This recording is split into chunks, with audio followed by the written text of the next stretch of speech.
Action. Minasan konnichiwa. Kita di sini akan mewawancarai salah satu guru bahasa Jepang yang ada di SMK 1 Tasikmalaya. Perkenalkan, saya Abdul Habib Akbari Rahman. Hajimemashite, watashi no namae wa Yoshi desu. Yoroshiku onegaishimasu. Kita langsung aja ya ke pertanyaannya. Yang ke satu, apa yang membuat sensei termotivasi untuk belajar bahasa Jepang? Pertama-tama sensei itu sebetulnya tidak pengen ya masuk ke jurusan bahasa Jepang awalnya, karena pengennya itu karena saya dulu jurusannya di IPA, jadi otomatis mindset yang ada di otak saya itu dulu pengennya IB 4, tapi berhubung setelah satu kali ujian UMPTN waktu itu saya tidak lolos, jadi saya cari salah yang lain. Kira-kira pekerjaan di masa depan apa yang menjanjikan? Dan waktu itu tahun 2000-an itu perusahaan Jepang sedang jaya-jayanya. Jadi kan kita nggak munafik ya, kerja itu ujung-ujungnya ingin bekerja, mencari uang kan. Nah, selain uang juga mungkin ingin mencari pengalaman yang lebih dan berbeda dengan teman-teman saya. Jadinya waktu itu karena udah ujung-ujungnya duit, saya memutuskan gitu ya. Udah kenapa nggak coba aja nanti bekerja di perusahaan Jepang gitu ya. Tapi kan syaratnya itu harus bisa bahasa Jepang ya. Jadi udah nyari-nyari itu ya informasi tentang bahasa Jepang, di mana kuliahnya, seperti apa. Tapi waktu itu kan karena keterbatasan teknologi, jadi kan agak sulit juga ya mencari uang kayak sekarang kan seliweran. Jadi saya nebak aja, kayaknya kalau misalkan pengen kerja di perusahaan Jepang, berarti harus bisa bahasa Jepang. Udahlah, udahnya kan ikut gitu ke sana. Jadi motivasi awalnya karena itu ingin bekerja di perusahaan Jepang. Oh, seperti itu. Lanjut ke yang kedua. Apakah ada tujuan khusus untuk sensei belajar bahasa Jepang? Jadi itu ya, karena awalnya memang bukan ke sana, bukan belajar dari awal pengen belajar bahasa Jepang, karena pengen bekerja. Jadi saya ya ikut alur gitu ya. Tapi setelah masuk ke dunia kejepangannya, ternyata bahasa Jepang itu luas juga ya. Nggak hanya di perusahaan aja, tapi bisa jadi sensei, bisa jadi guru, bisa juga jadi guide. Dulu saya pengen jadi guide loh. Ini jadi tempat wisata gitu ya, jadi kesannya itu kemana-mana gratis, yang penting modal bahasa gitu ya, yang ngegayain orang-orang Jepang gitu ya. Terus setelah terjun lagi ke dunia kejepangan, dan saya dengar cerita dari senpai kakak kelas yang awalnya saya pengen kerja di perusahaan Jepang, itu ternyata jadi menciut. Karena apa? Jam kerja di perusahaan Jepang itu sangat-sangat ketat, disiplin. Jadi saya mikir, apakah saya yang perempuan ini mampu bekerja di perusahaan Jepang dengan durasi waktu yang panjang? Dan kalau Jepang kan terkenal dengan target ya, kerjanya harus seperti ini, begini. Nggak ada tuh yang leha-leha gitu, yang semaunya santai.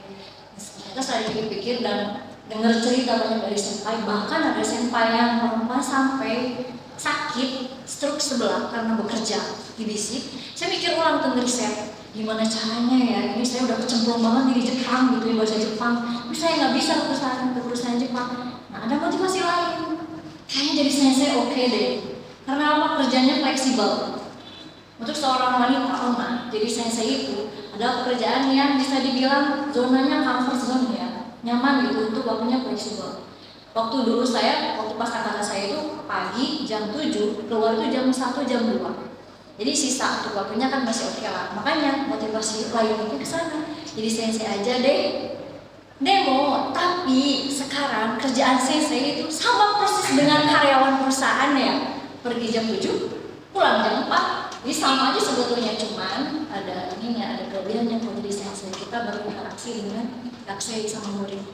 Jadi tiap harinya itu dinamis, nggak flat hidupnya.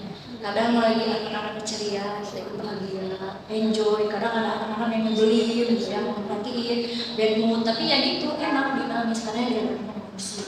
Jadi motivasinya ke sana. Asalnya jadi karyawan perusahaan, tiba-tiba berbelok jadi sensei. Yang ketiga, bisa tolong menceritakan bagaimana perjalanan sensei dalam belajar bahasa Jepang? Kayaknya susah bagi saya pribadi ya kalau untuk di jalan cerita saya sendiri, karena diawali dari sebuah sekolah SMA di Tasikmalaya yang notabene basicnya itu nggak ada bahasa Jepang sama sekali ketika di sekolah. Saya nggak belajar bahasa Jepang. nol banget. Itu kayaknya kalau bisa dibilang modal nekat, emang nekat dia masuk ke jurusan bahasa Jepang tanpa tahu gitu kayak gimana gitu ya. Jadi ketika masuk jurusan bahasa Jepang, saya tuh nggak tahu kalau Jepang itu ada 3 huruf ya, hiragana, katakana, dan kanji. Jadi ketika masuk itu sudah dikasih surprise dengan 3 huruf itu. Dari awal tuh perjalanan saya awalnya tertarik, sulit karena memang tidak ada background sama sekali. Tapi karena saya punya sahabat yang mendorong saya, bisa, kamu bisa. Akhirnya itu terlewati. Jangan dari awalnya yang nggak bisa hiragana, katakana, apalagi kanji sama sekali. Seiring perjalanan itu lambat laun jadi terbiasa dan mudah. Cuma di dalam perjalanan sama kuliah itu kan kurang lebih 5 tahun ya. Emang up and down gitu ya, naik turun, kadang naik, kadang turun, kadang ada di posisi yang bagus, kadang juga jeblok.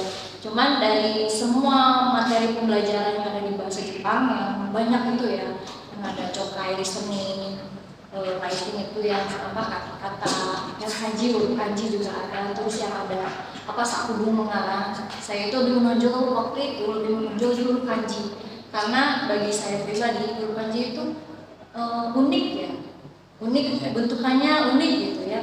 Jadi semakin banyak huruf kanji semakin tertantang. Jadi yang awalnya nggak tahu sama sekali, karena tiap hari dipelajari akhirnya bisa dan jadi terbiasa dan akhirnya jadi jalan hidup gitu ya. Jadi bagi kalian yang misalkan memang basicnya nggak ada sama sekali di Jepang, udah mau dilakukan khawatir karena dipelajari. Yang butuh itu motivasi yang kuat dipelajari. Apalagi sekolah ini kan ada ya bahasa Jepang, jadi kalau udah ada basic, ketika mau melanjutkan ke bahasa Jepang itu akan sangat membantu dan lebih cepat prosesnya dibandingkan yang mau sama sekali. Saya aja bisa, yang kalau kali kalian bisa. Kalau boleh tahu sensei kuliahnya di mana? Di Universitas Pendidikan Indonesia, di Bandung, jurusan pendidikan bahasa Jepang. Kalau sekarang sudah ada nodiknya kalau nggak salah ya. Kalau dulu kan pendidikan saja, kalau sekarang mah sastranya juga. Jadi bisa milih. Kalau ke pendidikan mungkin akan bergelut diperuntukkan jadi guru, kalau sastra mungkin jadi translator, terjemah gitu ya, yang tidak berhubungan dengan guru. Lanjut, apa yang paling susah dalam belajar bahasa Jepang? Sebetulnya kalau kitanya nggak ada niat, nggak ada motivasi, itu sebetulnya sulit karena memang nggak ada basic ya. Cuman ketika kita ada niat, ada tekad, ada keinginan, yang sulit itu jadi mudah karena udah jadi habit dan kebiasaan. Tapi kalau misalkan harus dilihat apa sih yang sulit, orang-orang bilangnya kanji sih, tapi kalau bagi saya sendiri itu yang paling sulit. Pola kalimat, karena pola kalimat Jepang itu satu pola satu arti, satu pola satu arti. Jadi kalau misalkan mau ngomong pola A, ya pakai yang ini. Yang mau ngomong tentang ini pakai pola B, itu beda. Terus ada perubahan kosakata. Nah, perubahan kosakata itu berbeda dengan kalau di Indonesia kan makan ya makan aja. Tadi makan, mau makan, kemarin makan, makannya tidak berubah ya. Tapi kalau di Jepang, makan sekarang tabemasu. Yang kemarin tabemashita, tidak makan tabemasen. Tidak makannya sudah lampau tabemasen desta. Gitu ya, ada bahasa visualnya. Jadi taberu, tabena. Jadi perubahan semacam itu yang menyulitkan kalau misalkan kita tidak akarnya, basicnya itu nggak kuat dari sana, kita nggak akan bisa ngikutin. Jadi kalau berupa itu, kalau basicnya udah nggak keikutin, nggak masuk, kesananya akan terus nggak ngerti. Jadi makanya ketika belajar bahasa Jepang itu harus paham basic dan jangan sampai lupa, karena percuma juga gitu ya. Kalau misalkan paham, tapi ketika beberapa hari kemudian tidak belajar 1-2 hari, 3 hari itu belas kosong banget. Itu di kalau misalkan bahasa asing kayak gitu hampir semua kayaknya dari Jepang aja. Kalau misalkan ditinggalkan ya kayak gitu. Yang paling sulit yaitu numpo ya, pola kalimat kalau bagi saya pribadi. Lanjut, berapa tahun sensei belajar bahasa Jepang dan apakah ada niat untuk belajar bahasa lain? Kalau seperti tadi yang udah dibahas, saya bahas sedikit belajarnya karena S1. Waktu itu saya kan 5 tahun ya belajarnya sampai tamat karena ada skripsi juga dan PPL kan 5 tahun total. Nah dari sana kemudian alhamdulillahnya langsung bekerja jadi guru ya di sensei sekolah ini dari 2006 sampai sekarang alhamdulillah. Terus kalau untuk belajar bahasa asing yang lain sebetulnya niatnya ada. Pengennya itu sama Korea ya. Pengennya karena katanya bahasa bahasa Jepang sama Korea itu susunan kosakatanya sama. Jadi tinggal merubah aja gitu. Kalimatnya sama, misalkan diawali dengan subjek, diikuti objek, diikuti predikat. Nah tinggal ngeganti aja. Cuma setelah saya pelajari lebih dalam bahasa Korea, pelafalannya itu jauh banget dengan Jepang. Jadi saya itu harus menghafal kembali kosakata baru.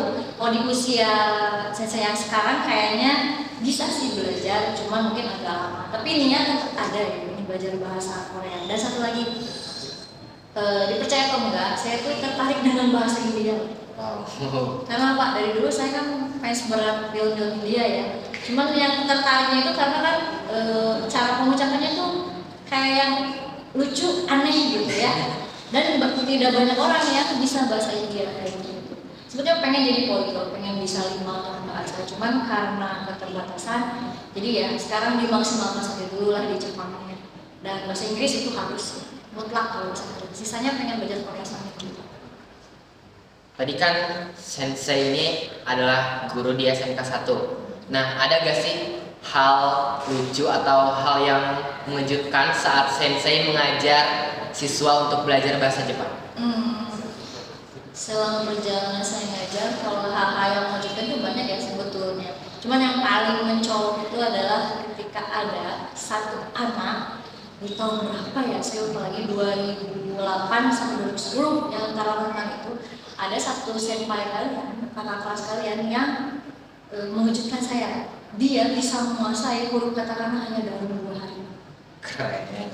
Itu kan totalnya kurang lebih 40 ya, dengan gabungannya bisa 60 sampai 70. Tapi dia bisa menguasainya dalam 2 hari. Itu yang bikin semangat sensei itu kayak gitu.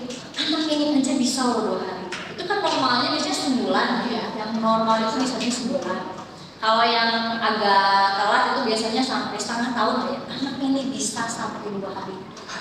Itu yang bikin saya kagum ya. Ada yang seperti itu ternyata di sekolah ini.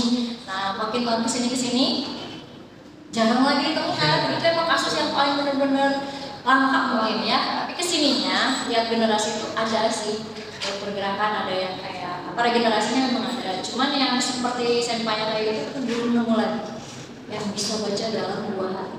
Saya terkejut. Beneran ya. Kalau sisanya yang sekarang, paling yang terakhir itu ada kakak kelas yang awalnya dia mulai dari kesukaannya.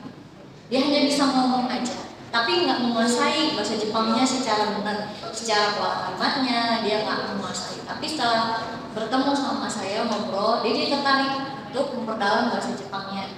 Ternyata kemampuan dia sekarang jauh di atas saya. Wow.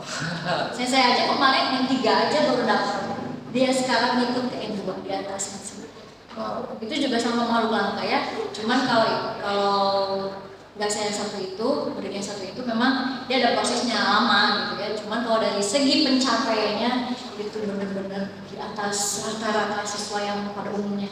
Kalau pada umumnya jangankan untuk level N5, N4 ya, ujian-ujian Jepang.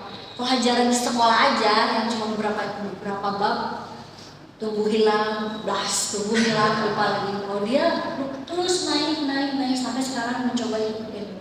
Kalau sampai jaksa yang satu ini lulus, wah saya acungkan 4 jempol ya, semua jempol yang saya miliki saya acungkan. Kenapa? DP-nya sudah ada di atas saya. Apakah saya iri? Iya, bangga.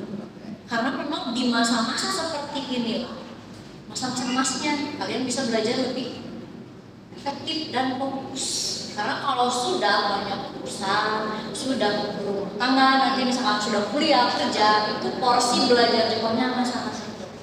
Karena bahasa asing itu memang harus fokus. Kayak gitu ya. Yang ke-6, Sensei, tolong ceritakan kultur atau budaya Jepang. Kultur yang seperti apa yang lebih spesifik? Biasanya mau contohnya kebiasaan yang baiknya atau kebiasaan yang kurang? Dua-duanya. Jadi kalau di mata saya orang Jepang itu kebanyakan positifnya ya, dari falsafah hidup, terus ketertiban, hidup sosialnya, mereka itu bagus di mata saya ya, terutama dari segi kedisiplinan, tepat waktu, kedisiplinan, budaya anti, menjaga privasi, tidak mencampuri hidup orang lain, terus membuang sampah bagus gitu ya. Jadi banyak banget segi positifnya. Budaya yang mereka masih pertahankan kayak budaya tradisional kayak pansuri, perayaan itu masih mereka pertahankan, masih menjaga budaya. Terus budaya kayak orang tua, mereka sopan banget kalau sama orang lebih tua, bahasanya halus, bener dipakai halus. Terus ojiji yang bubuk-bubuk Jepang itu juga salah satu tanda hormat bagi orang Jepang yang untuk menghormati satu sama lain sama orang tua. Malah orangnya tidak ada ketika kawan-kawan ya bilang hai sambil buku, padahal orangnya enggak ada. Jadi dari segi penghormatan itu bagus. Antrinya luar biasa. Budaya antri di Jepang itu mereka tuh masa disuruh, udah langsung otomatis. Jadi ketika ada antrian mau bayar di kasir, mau beli tiket atau mau naik kereta, itu kan antri ya. Mereka itu udah teratur, rapih dengan sendirinya karena dibiasakan dari kecil. Nah ini yang akan saya ceritakan sedikit ya. Budaya antri di Jepang dan budaya bersosialisasi di Jepang untuk anak kecil itu dimulai dari SD, TK SD. Jadi di TK anak kecil di Jepang itu tidak diajarkan materi yang berat. SD Jepang mereka nggak ngitung-ngitung perkalian, kebagian, beda sama di Indonesia yang pelajarannya berat. Di Jepang itu SD ke bawah itu belajar cara bersosialisasi dan cara beradaptasi dengan lingkungan. Kayak yang budaya antri di sana, mencuci piring sendiri kayak bagaimana. Jadi mereka itu terlatih untuk mandiri. Jadi soft skill-nya itu ditanamkan dari kecil. Nah, ketika mulai masuk SMP, baru pengetahuannya diperdalam. Di skill-nya kan sudah tertanam ya, sudah tertanam 6 tahun. Jadi budaya-budaya yang ditanamkan dari kecil, ketika mereka sudah beranjak besar, itu sudah jadi otomatis. Makanya orang Jepang kalau ngantri rapi banget. Beda sama di kita ya, ngantri tapi ngereol, kan? Terus ada yang suka main serobot, apalagi ibu-ibu yang main mobil. Saya dulu. Jepang nggak mau keluar, mau muda, ngantri sesuai aturan. Itu yang positifnya aku dapat. Tapi kalau yang negatifnya, di hal ini ya menjaga privasinya memang bagus, tapi saking menjaga privasinya mereka nggak share sama orang lain. Jadi ketika misalkan kita bersebelahan rumah, itu kan tipikal rumah Jepang itu kan apartemen ya, di kota besar. Kalau di pinggirnya itu masih rumah, tapi masih apartemen, cuma tidak sepraktis dan tidak sekeren yang ada di kota besar. Perlengkapannya kan kalau misalkan kota besar seperti Tokyo itu kan sudah komplit ya, kayak mesin cucinya sudah yang otomatis yang terbaru, TV ya kayak gitu-gitu. Kalau misalkan di luar Tokyo masih apartemen, cuma apartemennya tidak sepraktis, tidak apa sih namanya kalau misalkan elektronik itu kan makin ini canggih ya, nggak secanggih gitu kayak di kota besar. Nah di pinggirnya itu tetangga itu tuh sampai nggak tahu siapa namanya, karena saking nggak pedulinya gitu. Karena kan privasi itu ya, jadi karena masing-masing saling menjaga, jadi kita tuh sampai tidak tahu siapa yang di pinggir kita sebelah, ada apa kejadian di sebelah itu kita tidak tahu. Malah saking privasinya tiap kamar itu terdaftar. Jadi ketika waktu kemarin saya ke Jepang tuh dikasih 2 apartemen pinggir-pinggir, yang di sebelah itu lagi telepon keras, tapi nggak kedengaran sama sih. Begitupun sebaliknya, yang telepon keras itu nggak kedengaran karena ada peredamnya. Tapi kalau di beberapa apartemen yang biasa itu tidak tanpa peredam, di sana ada aturan tidak boleh bersuara keras, tidak boleh menyalakan TV dengan suara keras, tidak boleh nyanyi-nyanyi, tidak boleh party-party kayak barbekyuan itu, asapnya sampai ke tetangga, lapor polisi. Nyapa anak kecil nggak kenal orang tuanya dan nyaman, lapor polisi. Itu di saking menjaga privasinya itu mereka sampai yang parno kayak gitu ya, nggak mau kenal. Kalau kita kan orang Indonesia di jalan, mau kemana, di mana gitu ya, nggak kenal juga disapa. Di Jepang jangan coba-coba. Karena banyak orang yang tidak kenal. Terus di kereta pun sama ya. Kalau kita kan di kereta nggak sembarangan foto-foto, selfie. Di Jepang, ketika mau ambil foto, orang Jepang yang ada dalam frame, dia yang nggak suka, nggak mau bisa diperkarakan. Jadi jangan ngambil foto sembarangan di tempat publik, nggak boleh. Karena banyak orang Jepang yang keberatan diekspos. Kalau ketahuan itu bisa bermasalah. Makanya kalau misalkan foto pun selfie sendiri, atau kalau mau foto pun kosong, dan itu saking privasi. Itu saja mungkin ya yang budaya yang kurang itunya ya, bisa dikatakan negatif, tapi itu juga ada positifnya sebetulnya. Kita tidak ikut campur sama orang. Kalau kita kan kayak oke ya, ada apa? Oh, si gue ini begini, karena nggak ada sama sekali. Terus yang satu lagi, ini bukan negatif sebetulnya ya, hanya jadi kurang ini aja, kurang meriah aja kayak bagi kita di rumah itu kan sama tetangga ngobrol sore-sore gitu, gibah ke apa, jadi di Jepang nggak ada sama sekali sosialisasi kayak gitu. Terus kalau kita mau nunggu pedagang yang lewat, tidak ada sama sekali. Jadi nggak ada pedagang yang keliling. Kalau kita kan ada ya, tukang bakso tahu, batagor, bubur kacang lewat kan dari apartemen mah beli. Di Jepang itu nggak pernah nemu pedagang yang berkeliling. Mereka itu hanya pedagang satu tempat stay gitu, yang sudah ditetapkan karena saking tertib. Satu sisi positif karena tertib, satu sisi lagi hidupnya kok flat banget gitu, tanpa sosialisasi, komunikasinya jarang. Seperti itu ya budaya. Oke, terakhir, apa saja kebiasaan orang Jepang dan apakah ada dampak baik atau buruknya bagi kita? Kebiasaan orang Jepang yang benar seperti kita ya. Sebetulnya kalau kita sebagai orang Jepang bukan dijadikan pedoman itu sebetulnya tidak terpengaruh ya. Cuman kalau misalkan kebiasaan yang akan berdampak baik, itu tadi yang kayak budaya artinya diikuti menurut kita itu dampaknya ke kita akan bagus. Jadi sensi juga ketika memberikan pelajaran bahasa Jepang itu sambil menyelipkan sedikit budaya-budaya Jepang yang sekiranya cocok dengan culture kita yang bisa dipraktikkan kayak gitu ya, kayak yang berjalan tertib gitu ya, terus tidak ngobrol di jalan yang beriringan berdempetan dengan orang, terus yang paling menarik mungkin ada yang satu lagi ya, penyeberangan ya. Nah kebiasaan orang Jepang itu kalau nyebrang dan mungkin bisa diadaptasi ya di kebiasaan di Indonesia. Jadi ada penyeberangan jalan yang lampunya itu kalau kita jalan hijau kan ya, yang tanda orang jalan itu hijau, kita boleh berjalan melintas gitu ya. Kalau merah kita berhenti. Nah, di sana bagi orang yang tunanetra yang tidak bisa melihat buta ya, bisa dikatakan buta itu, ketika waktu berjalan itu ada bunyinya, titik titik titik titik titik kayak gitu ya. Jadi itu orang yang pun bisa berjalan. Oh ini waktunya waktu nyebrang kayak gitu ya. Itu bisa kayaknya dicontoh di Indonesia. Jadi ada bunyi khusus untuk penyeberangan jalan seperti itu. Terus yang lainnya mungkin dari masalahnya ya yang bisa diadaptasi di Indonesia dari masalah pemakaian kendaraan untuk pelajar. Jadi kalau di sini kan kita motor bebas ya, jangankan aturan sih 17 tahun boleh motor, tapi kan kadang di bawah juga belum 17 pada pakai motor, udah gitu nggak pakai helm pulang gitu ya, tidak lain kayak itu nggak aman lah berkendara. Tapi di Jepang itu ada aturan seperti ini, anak SMA itu tidak boleh menaiki kendaraan bermotor, di atasnya baru boleh. Jadi mereka itu ke sekolah pilihannya dua, kalau nggak jalan kaki naik sepeda.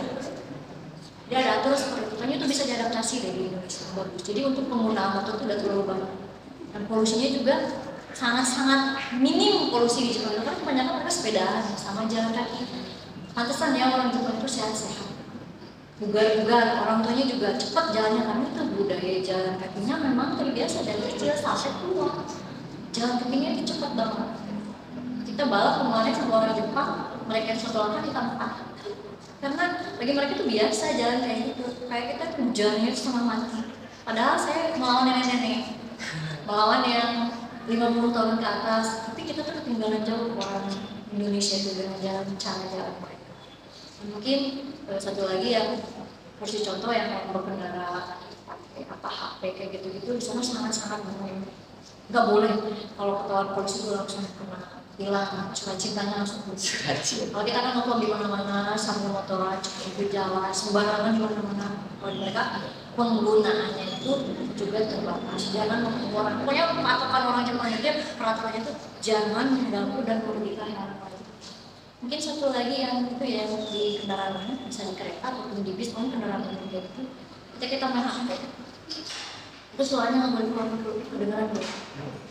Jadi semua pada pakai headset.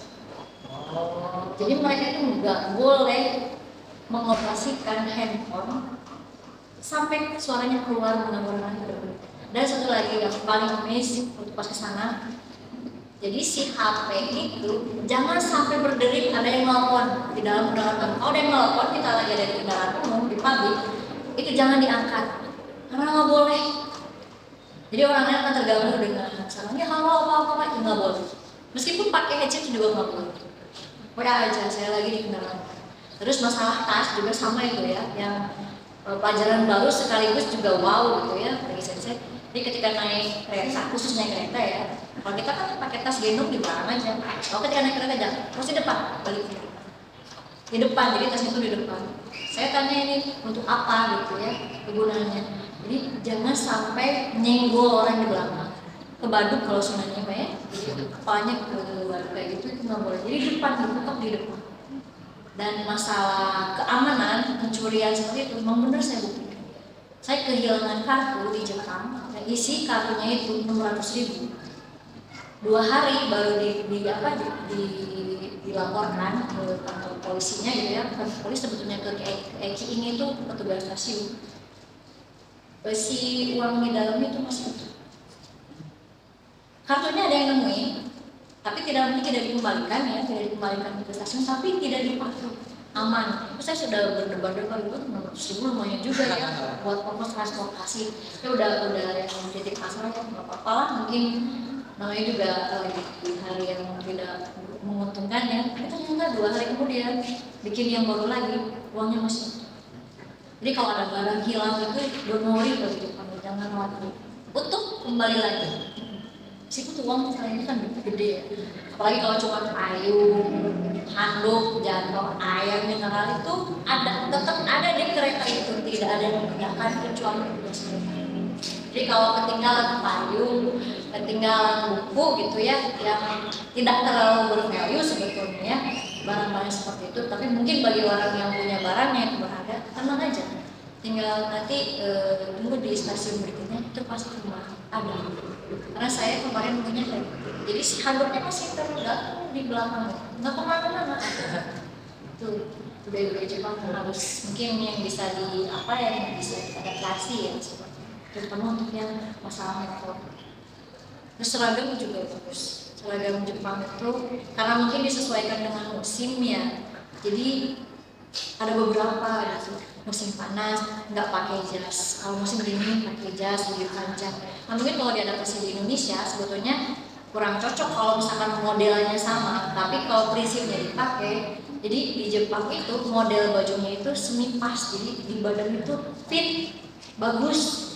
Kalau di kita kan kebanyakan bajunya kedodoran, dikeluarin, jadi nampak tidak rapi. Tapi yang satu yang sebetulnya yang bikin mereka bosan seragam. Seragam itu semuanya dari sampai bawah. Baju seragam, sepatu seragam, tas juga seragam. Semuanya dari atas sampai bawah itu seragam. Sampai tasnya pun seragam.